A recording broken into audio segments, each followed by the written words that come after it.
My name is Scott Hunter. I'm an Education Officer in charge of Cyber Resilience and Internet Safety, Education Scotland, and I'm joined by my colleague George Milliken today, who's manning the chat, and he'll let me know if there's any questions coming through. Also joined by Bobby Elliott and Emma Campus for Education Scotland, Scottish Qualification Authority, SQA, and we'll be joined a wee bit later on by Natalie Cool for Abertay University, who's going to talk about some professional learning. So what I hope to cover today is the qualification structure for the National Progression Award in Cyber Security. I'm going to look at some of the outcomes and performance criteria within that structure. We'll have a discussion around class setup for the ethical hacking unit, as this is the unit we get most of our requests for support around. Then we'll talk about a bit of progression from the broad general education.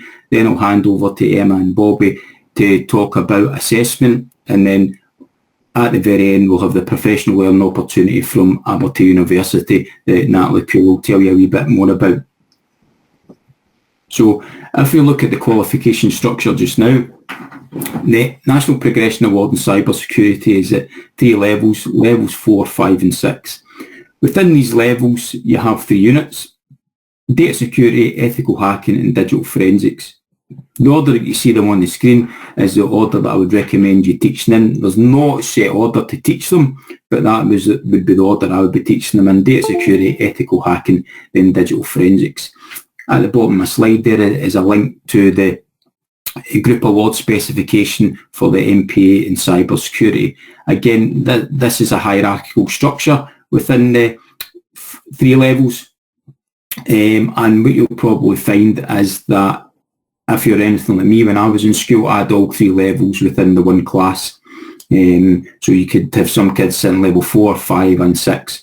So most schools are putting on in the senior phase, so which usually means you'll probably have the 3 levels sitting within one class.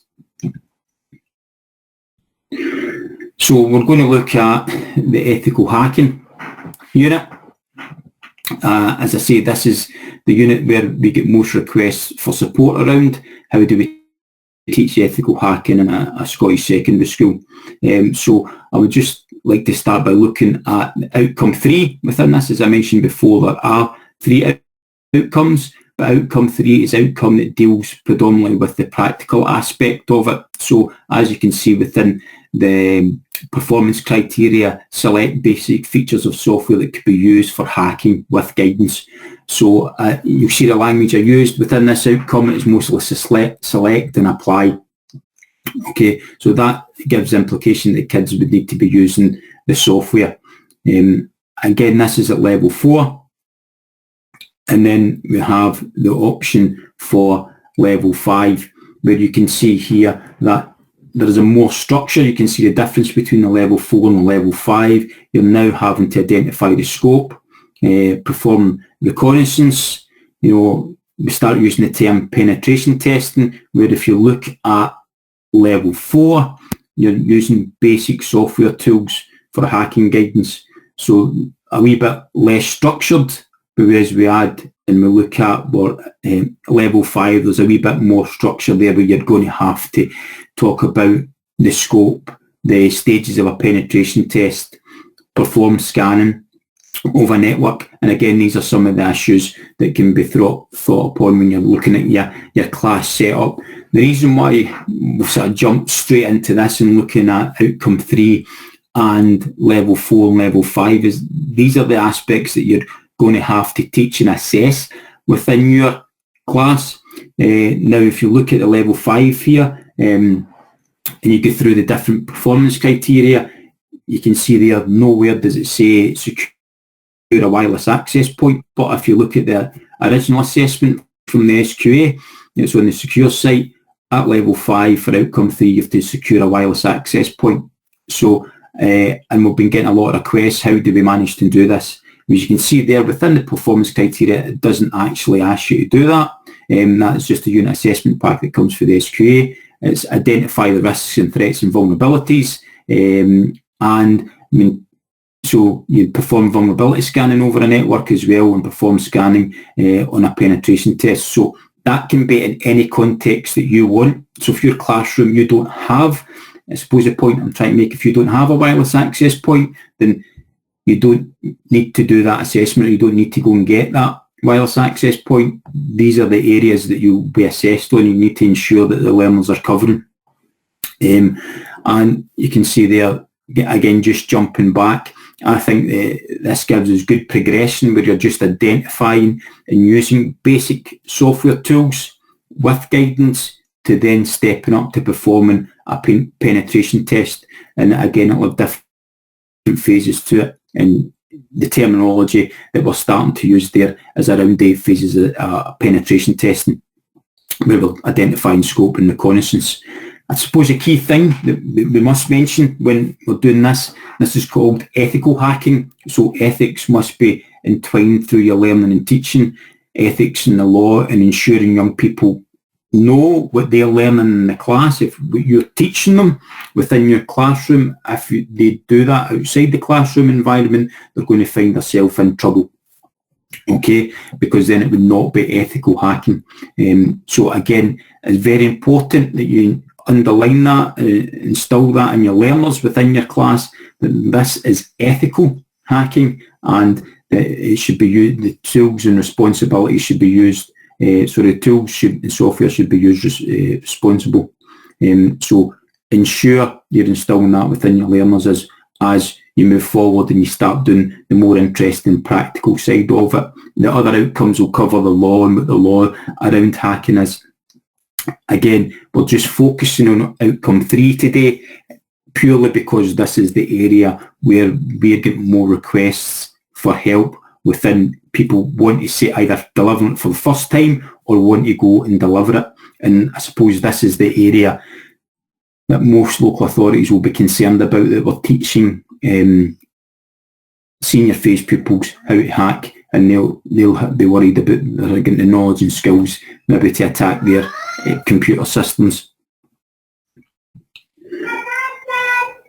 So what we've got to think about is when we're looking at our learning and teaching, what do I need to teach in the unit? And again, that comes from your outcomes and performance criteria. What professional learning do I need to be able to teach ethical hacking? So what do I need to learn? Do I need to learn how to use Kali Linux? Do I need to learn how to use John the Ripper? Other types of software? What hardware do I have access to?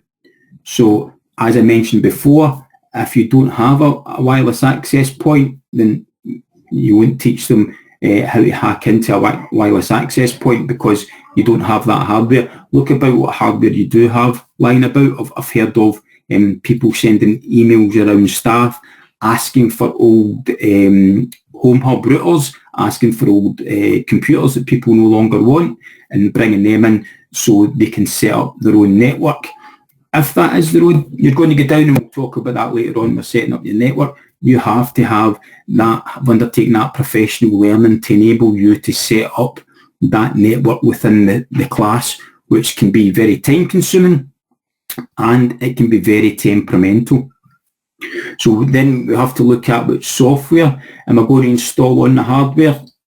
So you have to bear in mind different software licenses. So if you've been given a computer from your local authority with it runs Windows, you might not have the license to run Windows, so that would have to be taken off. Windows 10 would need to be taken off the computer, and you would have to install another operating system. And again, what resources are you going to use? There's SQA have created good resources that can be downloaded from the SQA secure site, again, to help you set up your classroom, to help you with your professional learning as well, and practical activities that you can do with your learners. I believe every school in Scotland gets sent a hard copy of these resources. I think it was last year, but these can still be downloaded from the SQA secure website. And probably the biggest thing that you have to take into consideration is time. What time do you need to set up your hacking environment, and what time do you need to maintain that hacking environment? And this can be very time consuming, especially the first time you set up your class to undertake the ethical hacking unit or digital forensics unit. And then as you go through the process of hacking, kids will break stuff, they will play about with it, so you need time to maintain it and reset to whatever the way it was before it was broken. So again, that maintenance time can take a bit of time as well. So you have to take that into consideration when you're planning out your learning and teaching as well. When you're breaking it down to the performance criteria, when am I going to teach specific areas like reconnaissance or performing a network scan? A network scan could take a while over your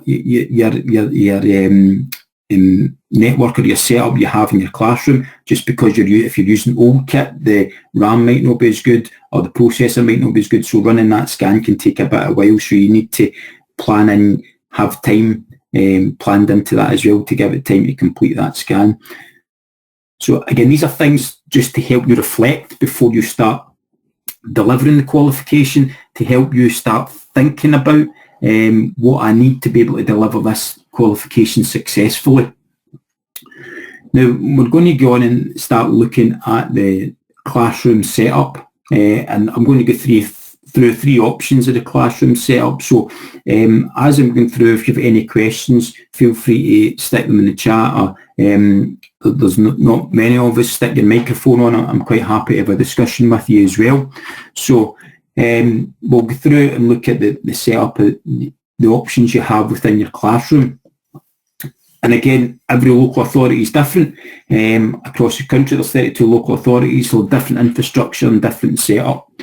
So the first classroom setup that I'm going to look at is the virtual machines classroom setup, where you would install VirtualBox on the local computers, the computers in your classroom. Then within the VirtualBox, you would either install Metasploitable, and then you would install Kali Linux. Kali Linux gives you access to tools like Nmap, the graphic you've got there, Nmap. So Kali Linux has over 600 attack tools in it, and that would be used as your attack platform. Whereas Metasploitable is a purpose-built operating system that has vulnerabilities built into it. Both of these would run on your VirtualBox. Then you would use a tool such as Nmap to scan the Metasploitable operating system to find vulnerabilities within that. And again, that's you then performing basic hacking or using basic hacking tools. That could get you your level 4. Then if you're using your scanning, that gets you part of your level 5, where you have to do reconnaissance and network scanning. So again, you can build that into your learning and teaching. This is the method that I'm going to use, where I'm using the Nmap. There's different network mapping softwares you can get. You can use ZenMap, which is a wee bit more, has a graphical user interface, a wee bit easier for kids to interact with. Again, that can be found in Kali Linux. But your main attack platform could be Kali Linux. Then you could have Metasploitables installed on that. What we've got to take into consideration here, if we're using this classroom setup, is the amount of RAM that you're running in your classroom machines. Okay, it is possible to set up your Kali Linux and Metasploitable on around 4 gig of RAM. It will work, but it will be slow, it might be a bit sluggish, not an ideal situation, but it is possible to do. So that's one version of setting up your classroom to use the virtual machines. This one takes a bit of time to set up, but once you've got the VirtualBox installed in your machines, then you can put your images on for your Kali Linux and your Metasploitable. It's pretty straightforward to do once you've got the setup correct. Again, the next option we've got is a classroom set of Raspberry Pis. So again, this is an older version of Raspberry Pi, where you would need your Wi-Fi in there as well. You would need an old router as well to connect to it, and then you might have an old tablet that you could use, and then you could use the Raspberry Pi to sort of take images off the tablet without anybody knowing. Again, that's you using hacking tools. And again, you would have to then try and install Kali Linux onto your Raspberry Pi. Again, that is possible, and it'll work on a Raspberry Pi and get a version for it. So it's about having that time to look and set up and see what kit you've got. Again, with the Raspberry Pis, what you take into consideration when you're using Raspberry Pis in the classroom is your monitors. The Pi won't come with a monitor, and again, there's cost associated with buying your Raspberry Pis. Again, as I mentioned before, you can send an email around staff for old home hub routers that you can use, or old tablets. But there will be costs associated with the Raspberry Pi, and again, you might have to get switcher box for this as well if your monitor's a VGA, because your Raspberry Pi uses HDMI. So again, I would have to look into that and see about the time to set that up. This method is very temperamental by using the Pi. So again, just be aware of that, and you need to allocate your time. It will work, and again, it will take time to set up. And again, when we're talking about your timing, if you're using your Pis, the time for the kids to take them out, set them up, or do you leave them set up within your classroom? These are the discussions that you're going to have. I know people have stuck them onto the top of the processing unit, or put them behind the monitor, so they couldn't be lifted by any other pupils that weren't doing it. So again, works perfectly fine. You can use it right up to level 6, but again, if your skill set is here, you use Raspberry Pis, you're very confident using Raspberry Pis, I would suggest using this. But if you've never used a Raspberry Pi before, then I would maybe think seriously before you invest in a class set of Raspberry Pis, before using this option. And then the other option that I've mentioned before is set up using old kit. Again, this is another option that you have, and again, the big restriction around this would be the setup and maintenance of it around this. So you can see there, if I've got any old kit coming in, the ethical thing to do would be run DBAN on it. Make sure you wipe that whole computer so there's no any old data on it, any operating systems on it. Then you would have a bootable pen drive, and then boot and install Kali Linux onto one machine. And then you can see here down in the bottom right hand corner, you've got Ubuntu, which is another free open source operating system that you would then have to install onto the other computers. So you would need to have a think about, again, your learning and teaching. What are we going to teach them? What operating systems we're going to use? What tools we're going to use? What equipment do we have to hand? Again, I've heard of schools asking local authorities when they're doing the refresh of computers, can you send me the machines, or can I get the base units to teach ethical hacking and set up my own network? Again, they would come from the local authority that already run DBAN on them and totally right, so you would need to have a bootable pen drive that you could then install an operating system on straight away. And again, pretty straightforward. Biggest restriction for me is time, and then the other restriction you've got is maintenance around this, because it's old kit or old equipment. It might not work as well as having newer equipment, because it's towards its end of its life cycle within the local authority or within a business if you get business links. So the maintenance can consume a lot of time as well. So they're the sort of three main options that I would say that you have for setting up and teaching ethical hacking within your classroom. Probably the easiest method to set up is option 1. If I just go back to option 1 and using the virtual machines, and certainly within the SQA's educator guide you can download from the SQA Security website, this is the method that they walk you through to install your virtual machines, and use this method. It's probably the easiest one to set up. And as your confidence builds, you might want to look at having or building your own network of the local authority network fuel kit.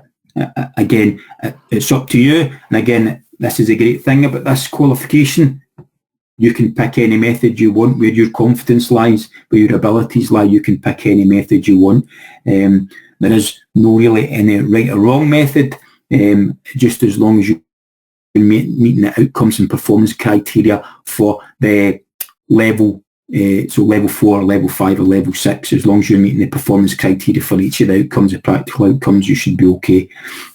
As I say, they are the options at this moment in time, and I would probably recommend option 1. You probably have more support around option 1, as I said, because it's in the SQA educator notes. Is there any questions at this moment in time before we start moving on?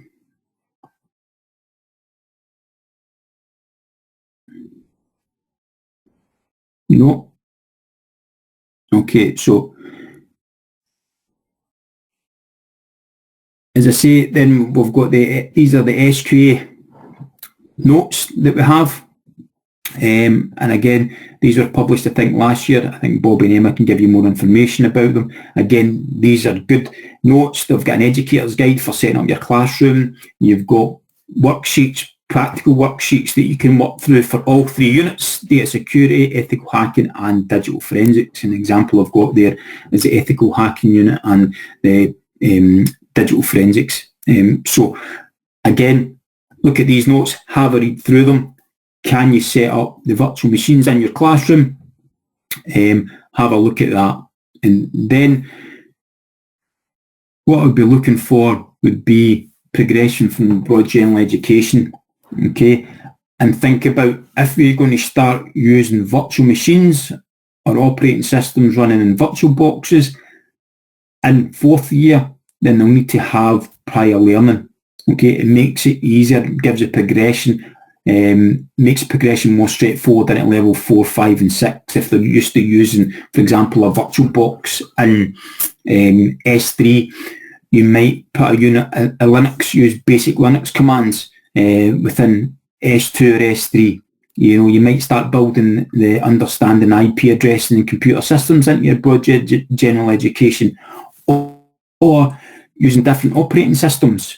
So if you're going to think about offering this qualification, you've got to make sure that learners have a good basic grounding to move on to doing ethical hacking and digital forensics. If you're just doing web development because you're wanting to go in and do then your National 5 qualification and then going to higher and advanced higher, the skills that they need to be able to do ethical hacking and the knowledge that they need of IP addressing and looking at using virtual machines might not be in your S3 course. So it's reflecting in your S3 course and then reflecting in your S2 course.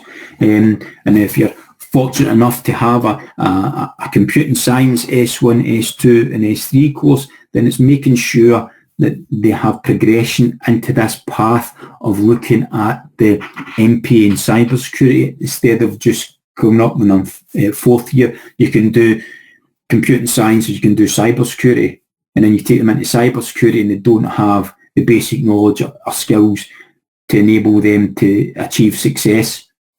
And then a good thing within the broad general education is to get them to start taking part in some of the national competitions like cyber discovery. You can go on that, and again that'll help them build their skills and get them used to using different pieces of software. You've got the S2 Cyber First competition for girls. You can get involved in that. There's a number of non-formal sort of education aspects you can push your learners towards as well. There's the Cyber First camps where they can go to camps from as young as 11. So when they come in first year, they can go to a Cyber First camp in the summer, a day long, and they can go and learn from Cyber First about ethical hacking, digital forensics, data security.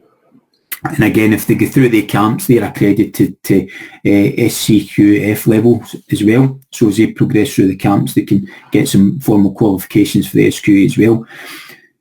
So it's about making sure they've got a pathway into your NPA Cyber Security rather than just putting it on your options form. As they reach fourth year, they can do a level 4. If they've not got that basic understanding or building blocks for you to kick on from, then you're going to have to start teaching them the very basics, Linux commands, getting used to using different operating systems, getting used to using virtual boxes, and it can be quite overwhelming if they come in fourth year and all they've really done is use like general purpose packages. You've used Windows 10 operating system. I've used W3 Schools for my HTML. You know, I'm using Python for my coding, for my software development. I'm doing a bit of computer systems as well. So then we do a wee bit of databases as well. So you've got to think about what your BGE is set up, where if it's pushing them towards your national qualifications, your National 5 and higher, then it could be a wee bit overwhelming if they come in fourth year and they start giving them lots of different pieces of software to learn. If you're using Kali Linux, you've then got your Ubuntu operating system as well. You've got Metasploitables an operating system as well. So it can be quite overwhelming for them to get used to that environment. It can take a bit of time to get them used to it before you can get really into the really fun stuff and the nitty-gritty stuff where you can actually teach them how to carry out a penetration test or a network scan. So I would recommend that you look at if you're thinking of offering this qualification, it's your first time you're offering the qualification, I would get back and look at my broad general education and see how I'm preparing learners to undertake the NPA. And then some of the barriers that we can face within delivery. So you might not be able to access the websites for your school computers to like Kali Linux, and the website might be blocked. So again, it would be taking the time. What I'd done when I was in school was I asked for a development day to my head teacher. She was quite happy to give me a development day, and I stayed at home and downloaded all the software I needed onto an external hard drive and then put them in and installed them on the VirtualBox, or made the images available to the kids through the shared area within the local authority that they had access to. So again, it's about thinking about preparing yourself for ethical hacking.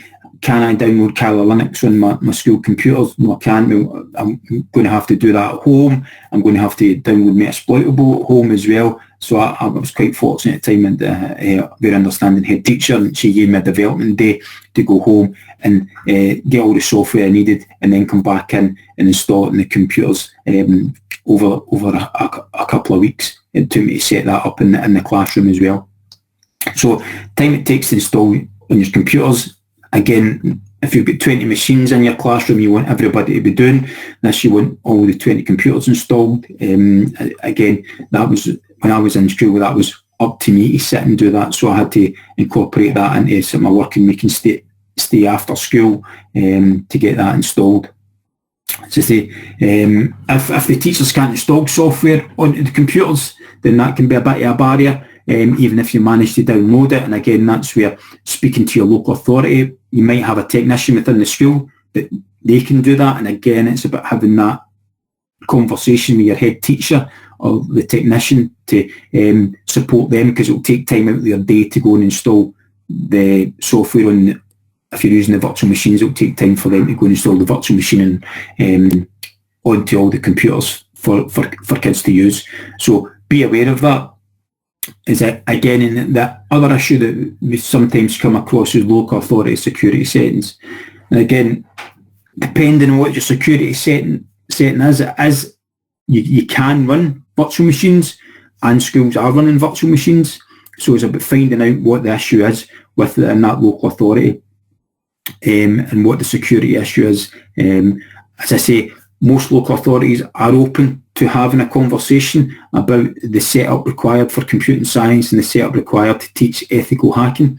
So they'll be used to having this type of conversation. And again, it's about having the conversation with the appropriate member of the local authority. So most local authorities might have an information security officer, having a discussion with them, because they'll understand what you're trying to set up. There will be no real security issues to the network if you're doing virtual machines, as the virtual machine acts as a sandbox, so nothing can go outside that sandbox.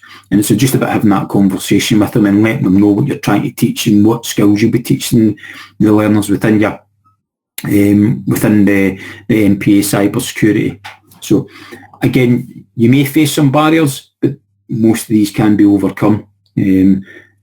So if there's any questions at this moment in time, and that's me finished my section at this moment, and I'm going to hand over to Emma.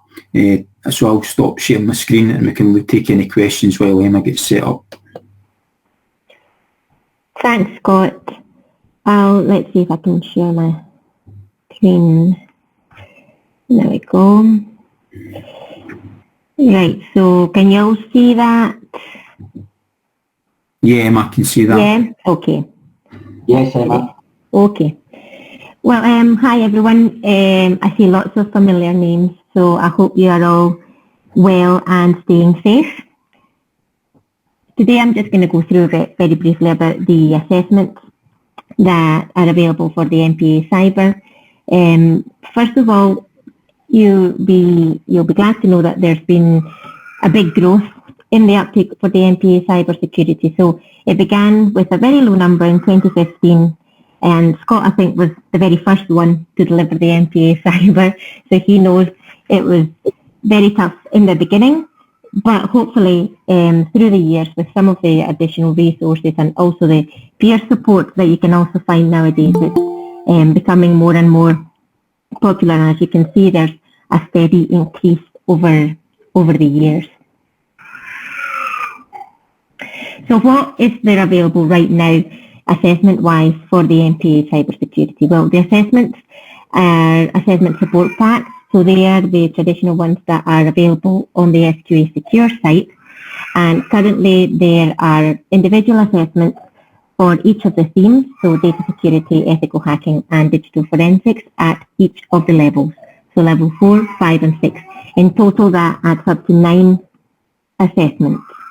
The assessment support pack comprises the test for the knowledge evidence, which is an MCQ test which is hosted on Solar, and then the practical task that is included in the ASP. So again, there's one test for every unit at every level at the moment, and a different practical task for each unit at every level again.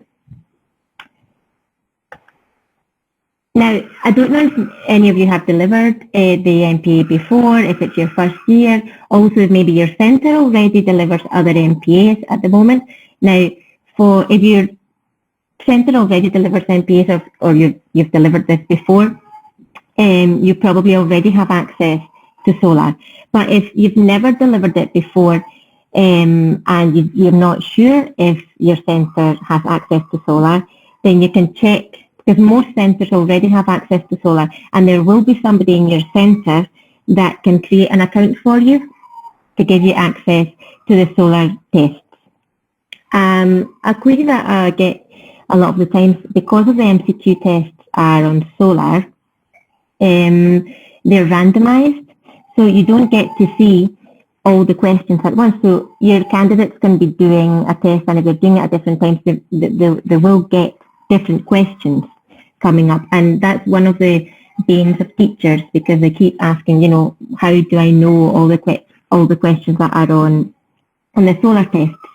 So one way, which is, I know, not very practical, but is the only way that SQA can provide teachers that access, is you can contact the Solar team and request to get key code to access the Solar tests, and you can ask for multiple key codes, so you can try and attempt to test several times, and then you'll get a good idea of the different questions that can come up in the test for your learners.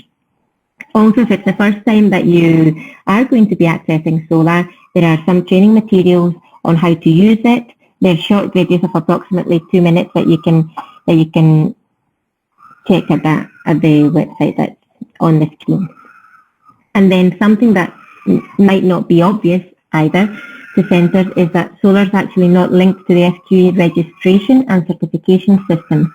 So when you enter your learners for the NPA, you've also got to make sure that you're entering your candidates to the Solar system, as well as submitting them to the SQA as per the usual channels for registration and certification purposes.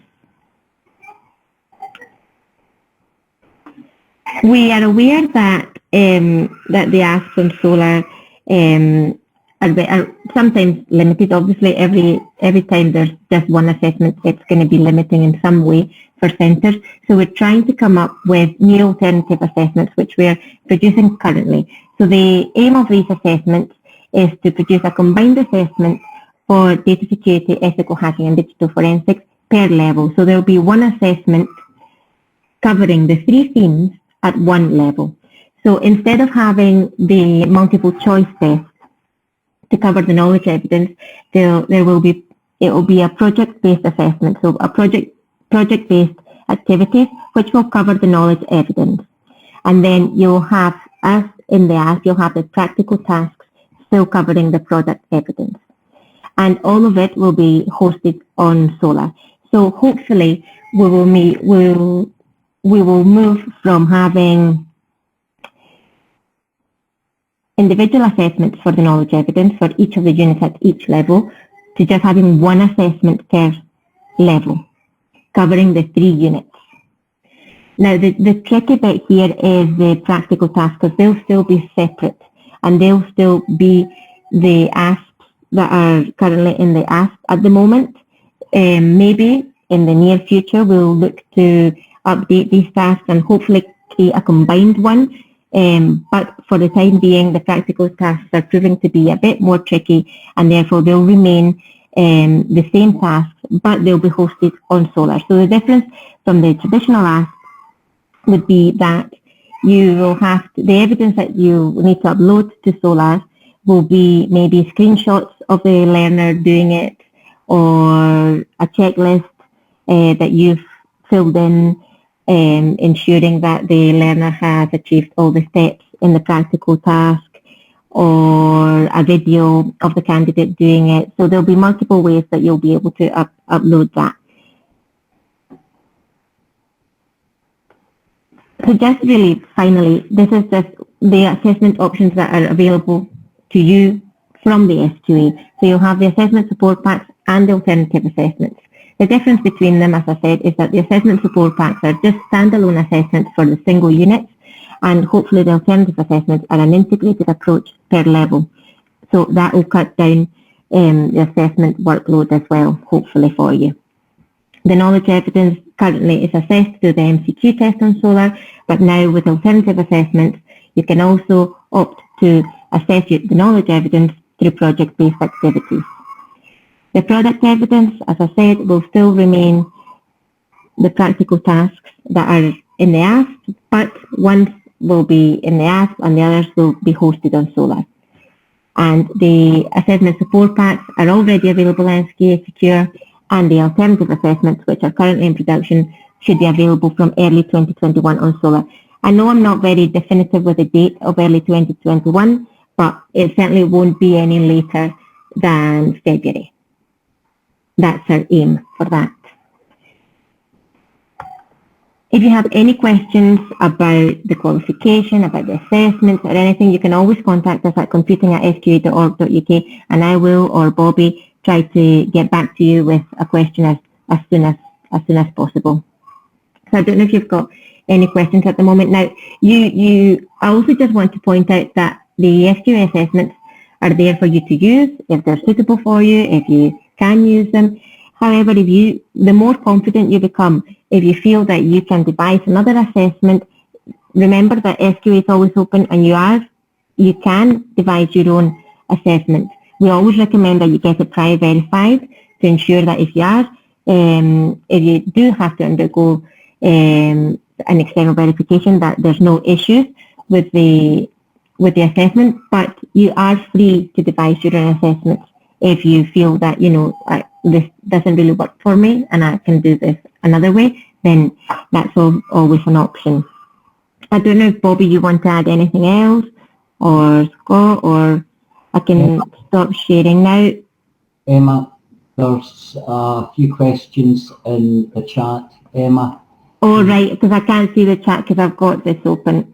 Don't worry, I should have, I was going to start writing responses, and I thought it would be easier to talk than to write. So let me see, someone asked about dummy codes for Solar. I think, Jane, I think you're right, that if you request dummy codes, you should get them. That shouldn't be a problem. Yes, you can get, if you contact the Solar team at solar@sqa.org.uk, you can express your concerns and that you want to get dummy codes for the assessments, the MCQ tests on Solar. They can give you multiple codes for you to go in several times and do different tests. They'll not give dummy codes, Jane? They will. Sorry about that. Okay, the babies arrive. Yes. They will. Ask you. Okay, I understand. Okay, Jane. Yeah, they can get more than one code. What I'm saying is they can get several codes so that they can go in several times and get a better feel of as many questions as they can, so that then they can cover most of the content. if you have any problems getting dummy codes and you shouldn't have, or practicing with the item bank, you just contact us and we'll help. Someone else, Emma, asked if new assessments are combined, does this not mean everything will be assessed at the end? Yes, it will. That is the downside of one big assessment. That you will have to, it is summative, it will be towards the end of the learning. So it's obviously less step by step compared to the unit assessments. Emma, do we have any timeline for the alternative assessments? Yes, well, no later than February. Right. So We're I mean, hoping to, the problem is obviously there is a bureaucracy and the time that it takes a solar team as well to upload them. So hopefully it doesn't take them that long. The assessments are almost there. okay. Anything else? I'm just looking at the chapters now. Jane, I wasn't aware that they're asking you to set up dummy accounts. Maybe this is a change in Solar's policy. I'm not sure, but I don't know if is that a complicated thing to do to set up a dummy account. I'm not sure. Maybe it's just so that you don't need, because the only thing with the key codes I know is that they have an expiry. So I don't know if they give you maybe several at once, if they'll all have the same expiry date, and it would force you to have to do it within maybe 24 or 48 hours, I don't know. Yeah. And maybe creating your own dummy account gives you more freedom. So I don't know if maybe that's something that has made Solar change that. I think you're right. I think that's probably the reason. Someone is asking about Flash support. I have no idea. I didn't even know it was Flash driven, although it is, I know. I don't know what they're doing about that. I think they've got something in hand at the moment. I think they've got, I've heard someone from the Solar team speak about this. Yeah, hopefully HTML. Yeah. So it's no idea, but obviously if we send Gigabit Solar, it's because we're not involved with it. So apologies if we can't be more definitive. But I'm sure that won't be a problem. I'm sure they will change over whenever they're ready. Anything else on the assessment side of things? Remember that email, computing@sqa.org.uk. If you have any problems at all, obviously me and Emma are working from home, have been since March, but don't hesitate to drop an email and we'll help out. For the new ethical hacking assessment, provide a full scenario. Emma, do you remember? I think it does. Oh no, it's not got the practical bit. No, not the practical. No. Because the practicals are proving to be more troublesome than we anticipated, and for the time being, just so that centres can be using the alternative assessments this session, the practicals are going to remain as the practicals that are currently in the ASP, but just hosted on Solar. What it does do, and keep me right, Emma, you're more familiar with it than me, it's one scenario, and for each level, it combines all of the mandatory units, all of the knowledge in the mandatory units. Yeah. And the questions are contextualised in the context of the scenario. Yeah. So it means you don't need to go near Solar. You don't have to use the multiple choice questions. You just have to answer questions about the scenario. But it's not practical. Yeah, that's correct. Can I just go back to a question that Jane put on the chat about because of asking that if they're going to be combined assessments, does that mean that all the assessment will take place at the end? Not necessarily, Jane, because as Bobby said, there's a scenario and there's project-based activities. So maybe there will be one activity that will cover mainly data security, so you can still do that when you've done data security. It will just be that the scenario continues for your other two units, and you'll be able to then do the other activities to cover those units. That's true, Emma. No, Jane, the scenario is provided. So there's a fictitious company and a fictitious problem, and you answer questions on the fictitious scenario. I think Jane's referring to the practical though, Bobby. Sorry, okay. Sorry, Jane. Yeah. Now, I know that might not be, but most of you are probably in the group already, in the support group on Yammer, because there's a support group on Yammer for teachers delivering the NPA Cyber. Now, there are several delivering teachers who have been delivering the NPA for several years. So if you do have issues with coming up with any tasks or any scenarios or things like that, I'm sure there are teachers there who are willing to help out and maybe share things that they have used in the past, Jane, or how they've got round it. Jane, I sort of sympathise. Yammer isn't what we hoped it would be. It has been used since 2018, but I take your point. It's not as active as we hoped. Jane, I would need to look into what you're asking, and we're happy to do that.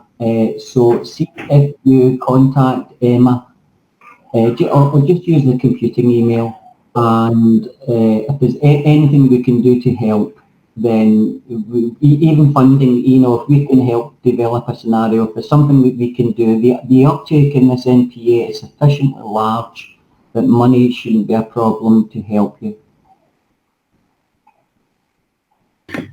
Right, thanks Bobby. That was some good information there about assessment. It's good to know that obviously assessment's evolving within the SQA as well, and I like the idea of having that Scott, assessment. I see someone's proposed a Microsoft team. That sounds a good idea. Yeah, there's nothing to stop anybody setting up a Microsoft team to share resources. That's absolutely fine. There's no restrictions around that. Yeah, we would definitely join.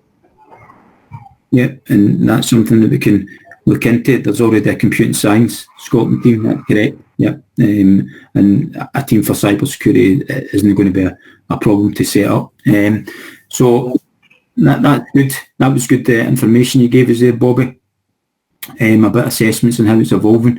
As I say, I would probably say that the practical side seems to be the issue that's causing most people some pain, but there are different options around that. And just on that note, I'm just going to hand over to Natalie Cool, and she's going to talk about some professional learning opportunities that she's going to offer. Thanks, Natalie, are you there? Yeah, I'm here. Thanks for that, Scott. I don't have any slides to show. I've tried to put my camera on so it doesn't look like you're just looking at a icon or a letter. So Scott and I have been talking for a while about putting together some CPD, so a little bit of training to help you get some context, particularly with the ethical hacking materials. So we teach that obviously here at Abertay University. So I've gone through some of the NPA materials, looking at what it is that you're expected to cover with your students to then try and work out, well, what kind of background information do you need? What sort of knowledge do you need to help you teach that? So I'll just go through kind of what sort of things we would envisage covering with you on that course, and talk a little bit about how that would run, and then I'm happy to answer any questions about it. So we would primarily start with giving an overview of the ethical hacking methodology, looking at what is a penetration test, what is the penetration testing methodology, what we would propose to cover. So I can see that you can approach it either from a web application hacking perspective or more from a kind of network security perspective. So we would propose to focus primarily on the kind of network security assessment. So what are the traditional steps that somebody would cover if they were going to test the security of a network and attempt to do a penetration test? So we would kind of cover that methodology, and we would then look in detail at the various different steps. So the first one would be footprinting, which I think in your unit notes is also referred to as information gathering. So that's really how can we get information about the network that we can use to build up our understanding of where any vulnerabilities or issues might lie with the network, and how can we try and identify how we would be able to target an attack to try and get access to it. And that stage would typically incorporate what we would refer to as passive techniques. So we're not doing anything that might disrupt the network or cause it to become unstable at that stage. Once we've got information from the footprinting and the information gathering phase, we would then move on to scanning. So we would kind of talk you through what the scanning phase involves, what is it that we're trying to find out from doing that phase, and what are the common tools and techniques that we would use to do that. So scanning really kind of supports that previous information gathering phase again, just to kind of help us understand exactly what is going on in the network. It can help us work out, for example, what IP addresses are used on the network, what servers are in use, what operating systems are these servers running. If we're able to identify, for example, what operating system is running on the network, we can then make some assumptions perhaps about what sort of services we think are running there. If we're able to see, for example, we know that there's a server with this particular IP address, it's open on port 80, it looks like it's listening for traffic there, we could make an assumption, okay, port 80, it's likely to be HTTP traffic, therefore it's likely to be a web server. There's then things that we can do if we think it's a web server that would help us work out how we might be able to get access to the network based on what we think is vulnerable. So that would kind of come under the scanning phase, and we would introduce you to the tools that you would then use to interrogate it and get this information back. We would then move on to the next phase, which is enumeration. So enumeration is a really, really useful step in the penetration testing methodology to help us work out particular shares on the network that might be exploitable. Are there usernames that we can identify? So do they have a common username such as admin, or perhaps they call it administrator? Is there a username called HR or finance? So we might then be able to execute certain tools that would then give us all of the usernames that are set up for a particular network. If we're able to get that information, it can then be really useful to then jump to the next stage, which is then to try and do some sort of password cracking. So if we know that there is a username called admin rather than administrator, and we're able to attempt to crack the password for that, then we could perhaps use that to try and log in to the network. We can also use enumeration to try and get all of the email addresses that have been set up for the organisation as well, which could help us if we're trying to set up some sort of social engineering, spear phishing type attack as well. We'll then move on to system hacking, so looking at things like privilege escalation. So if we're able to get access, for example, to an account perhaps that's only an HR user, we might be able to exploit some of the privilege escalation loopholes to increase the privileges that that HR account has from a kind of standard user up to an administrator. Obviously, if you've got admin rights, then it's much easier to then kind of hop across the network and get access to things that perhaps the normal HR person wouldn't be able to, for example, such as finance systems, where we might then be able to find, okay, we've got credit card details stored here. Obviously, we'll look at things like patching. What sort of things would we need to do to the network to improve it, to make sure that it's not got these vulnerabilities? And then finally, how do we report back on that to the network manager, typically, to report to them what sort of vulnerabilities we've found in the system. So that's what we would propose to cover as part of the training that we would do. A year ago, I would have said that we would try and deliver this. We would get you on campus into our ethical hacking lab. But obviously at the moment, we're now doing everything remotely. So we've got a virtual lab. We would get you access to the virtual lab, where you would then get access to our kind of fake company network. We would have presentations and things that you would be able to watch, recorded lectures and videos demonstrating the practical steps, and we would have very detailed practical guides explaining how to step through these different steps that I've described, and then you would get the opportunity to put that into practice yourself in our kind of virtual pretend company network that we would have set up. What we would propose to do in order just to kind of be able to evidence that you've completed it is we would ask for you to complete a portfolio as you progress through the training, really just to kind of evidence that you've managed to successfully complete each of the steps, whether it's kind of providing a screenshot of, you know, I've managed to successfully run this tool, I can prove this because I've managed to, whether it's enumerate all of the email addresses or I've managed to crack somebody's password, and then we would be able to evidence that you've successfully completed that and provide you with a certificate or something that you could add to your CPD. So that's what we would plan to cover. Are there any particular questions about that?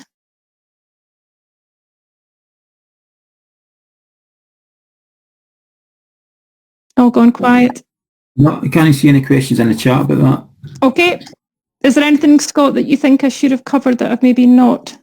No, that's fine, Natalie. I think the next thing that myself and Natalie will be looking at is possible registration dates and to get registered for that, because the course will finish before March. Is that correct, Natalie? Yeah. So we anticipate that it would really just maybe kind of take you 4 weeks to complete this, but we're going to give you, you know, longer than that to do it. We know that you've got Christmas coming up and it's a busy time for you guys. So hopefully you'll be able to kind of fit it in around your existing workload. What we would also propose to do, as I've seen as mentioned in the chat anyway, is set up a Teams channel so that you can, you know, if you've got questions and things, you're able to come to staff and get help with that, and also get help from other people that are registered on it as well. But yeah, as soon as I get, the reason that we've not kind of quite got a start date for it yet is I'm just waiting for our registry department to confirm a timeline for how long it would take them to get people registered. Now, I really don't want to kind of promise that they would be able to turn that around in a week if they say that they would need, say, 3 weeks for it. But as soon as I've got that information from them, then Scott and I will be able to get a start date in place. Yeah, and then once we've got the start date and registration sorted out, then we'll probably go live in DigiLearn Scott through social media. So just keep your eye out for that and make sure you're following DigiLearn Scott at this moment in time, and you'll go and register for it. Unfortunately, we are limited to 40 places, so it'll be first come, first served. So if you're going to register for it.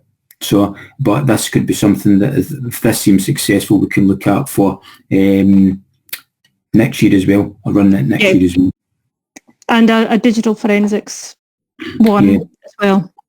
And looking at digital forensics for next year as well. If this method, delivery method, is successful, then we're looking at adding in digital forensics and doing ethical hacking again next year as well. So if you do not get on this year, then you'll be able to get on next year as well. So there is support there for around about the professional learning. And again, that's going to be looking at, as Natalie said, that will be cloud-based virtual machines as well. Okay, using that method, a delivery that at this moment in time you won't be able to set up in your classroom, but you could set up the virtual machines in your classroom through support for your local authority. And is there any other questions about that? I see, Bobby, that's the URL, hashtag DigiLearn Scott. So there's a website there as well. You can go in there and you can get information, and there's blogs about people delivering cyber resilience and internet safety as well. So is there any other questions at this moment in time? So it doesn't look as if there's going to be any questions at this moment in time. So I'd just like to thank Emma and Bobby and Natalie for coming along this evening, and I hope you found this evening useful, and give you some food for thought for moving forward, and we can get you moving forward. So if there is any other questions or anything, you can pop them in the chat. I'll give you about 10 seconds to put your questions in, and then we can, if you need any other support, Bobby's got the SQA website there, email address. You can contact the SQA or you can contact myself.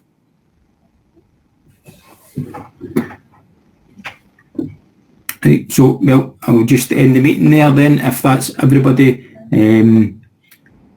No questions?